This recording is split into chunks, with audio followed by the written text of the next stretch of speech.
The carjacking and kidnapping that took place in Boulder County went through multiple jurisdictions, and here in Douglas County, a Colorado State Patrol officer was injured in serious injury right now from this suspect as he was deploying the stop sticks.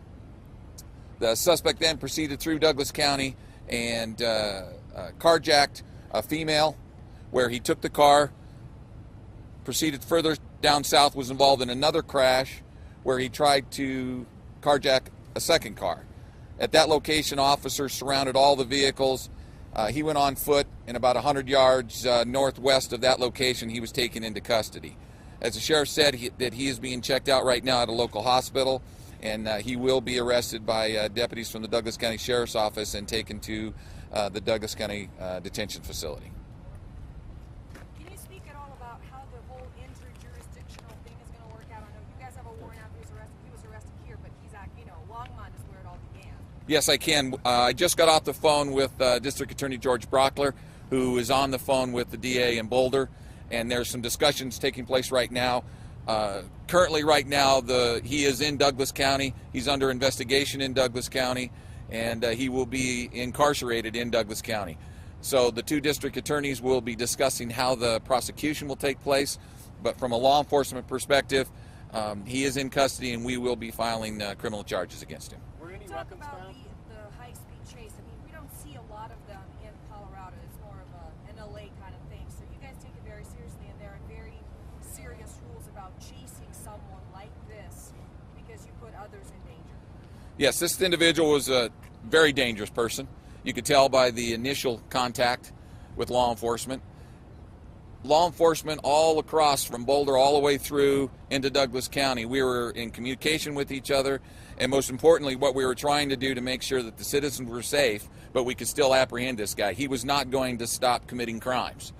And so we did a very good job with cooperation with all the law enforcement. I can't thank them all enough, from Aurora to Lone Tree Police Department to Parker Police Department to the Colorado State Patrol. All of them blocked intersections. We did everything we could to try to make sure that citizens were not put in harm's way, although they were in this intersection because, quite frankly, he rammed them. Did he have a weapon? Can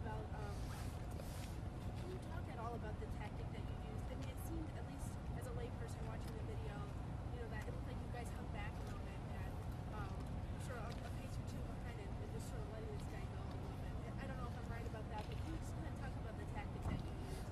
Well, I'm not going to second guess any of the officers that were involved in a pursuit, unless you've sat in the seat with an officer before, following somebody at 100 miles an hour. You do want to be behind. Getting in front of them or getting beside them is not going to make the situation come out okay. I think the officers did exactly what they should have done. They did an excellent job of making sure that all the side streets and intersections that were going to come in place with this individual, they were safe, and we did exactly what we could do. Again, I want to thank KOA Helicopter for allowing us to listen to their radio station and get live reports so we could get in front of this individual and protect more citizens, which worked out very nicely. There was a question about weapons. We do not have any information right now about weapons, whether he was taken into custody with any or there were any in any of the cars that he was at. We don't have that information yet. It looked like he might have thrown a weapon out on the last carjacking just down the road. Was there any search down there? Yes, we have searches in 4 different locations right now, and we're looking for evidence at all 4 of those. So I do not have a report on what was found at any of those locations, but we are searching each one of the locations where there was a particular crime that occurred. Can you give us perspective of how often you see situations like this? Very rare. We don't. This is something that we don't see a lot in Douglas County or in the metro area. Again, this individual was very dangerous. He had been sought by law enforcement before, and obviously he did not want to be taken into custody. And so, it's a rare incidence, but I think the outcome, unfortunately, with the Colorado State Trooper who was injured and the citizens here whose cars were damaged, they are fine. The citizens are fine. It is a tragedy for sure, but this individual needed to be taken into custody. Can you talk to us about how the incident started with the 4-year-old boy and his condition now? I do not have information on his condition. And I don't want to speak on behalf of that investigation at this point because I don't have the particulars. When he was taken into custody, was there any weapons just discharged by officers or a tase or anything like that? Or? No weapons were discharged at this scene. I know it's you're going to do tests and so forth, but could the officers check or see if he were high or drunk this morning? He's at the hospital, so I suspect that will be part of the investigation. We will determine if he was intoxicated. That will be part of our investigation, but we won't have that information for some time. How are the other drivers doing involved in these crashes? They're doing very well. The sheriff and I both spoke to him here at this scene. The woman that was pulled from her car and thrown to the ground, she is doing fine. But all of the victims that were impacted by this individual are doing okay. Can you walk us through maybe how many cars and people are involved if you kind of have your arms around that as well? Because there's like pieces from different jurisdictions that have been developing over time this morning. Yeah, at least a half a dozen cars in the 18th Judicial District from Peoria and C470, where there was one, and there were 5 cars at this intersection, including one sheriff's vehicle. Can you sort of talk about how, with so many different agencies involved, how you coordinate, like how you know, like sort of how do you know what to do and how to get everybody on the same page in a chase like this? Well, I can tell you again, and I'm going to give credit to KOA again, it was very helpful to have them have a live feed, and then officers were able to hear that and project down the road so we could make sure that all the intersections were covered. But we do share radio channels, and we do jump on each other's radio channels just like we did in this incident, and we're communicating with the Colorado State Patrol and all the law enforcement agencies as it was moving its way.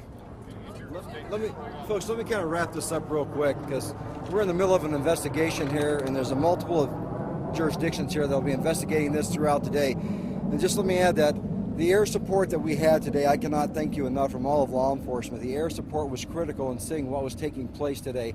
We could see from air support where this gentleman was going, and we knew what to do. When you see the cars not pursuing him, we were hoping that this person would slow down. We stopped the traffic on the bridges, etc., to allow him access. Hopefully, number one, to save that child. That was paramount, to make sure that child would not be injured. Secondly, hopefully he would either make a maneuver once we knew he was out away from the child, there's no other persons in that vehicle. Whatever he did after that was up to him. Hopefully this would have concluded with a safe stop. Obviously, when he made the turn down here off Peoria, he rammed the car, he took that subject out of their vehicle, stole another vehicle, then ended up T-boning this other vehicle up here. There's a lot of people that have just lived a horrific event in their life, and my heart and prayers go out to them, as with the trooper that's in surgery today. This you do not see in Colorado. Colorado is a great place, and you do not see this taking place. But through your cooperation as media, I cannot thank you enough. For the citizens that have endured this morning, I thank you so much for your patience. We have blocked up traffic for now over 2 hours on Lincoln Avenue, people trying to get to work. This is a strange and crazy morning in Colorado, but I thank everybody for your patience, and our heart and prayers go out to all the families and everybody that was involved in this morning. The investigation will continue, and we'll have more details later this afternoon. Thank you so much for being here this morning. If we can answer any questions, would you please contact Ron Hanavan with the Douglas County Sheriff's Office. Again, that's Sergeant Ron Hanavan at the Douglas County Sheriff's Office. He will inform you later.